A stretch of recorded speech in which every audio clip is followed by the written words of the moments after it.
আমি সেই ছোটবেলায় বাবা হারাইছি, দ্বিতীয়বার এতিম হইলাম, ছেলেকে হারাই। শরীরটা খারাপ লাগতেছে আসলে।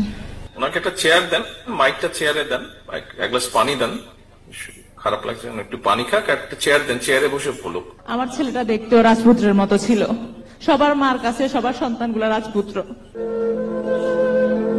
4 আগস্ট আমার ছোট্ট ফেনী শহরে আওয়ামী সন্ত্রাসীরা ভারী অস্ত্র নিয়ে শ্রাবণকে টার্গেট করে গুলি করে।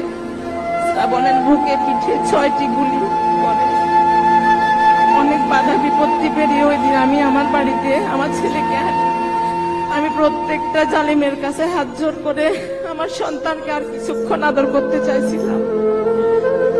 জালিম দে নাই, বলছে কিছুক্ষণ একটু আমাকে দে, আমি একটু আদর করি। ওদের পা পর্যন্ত ধরছি,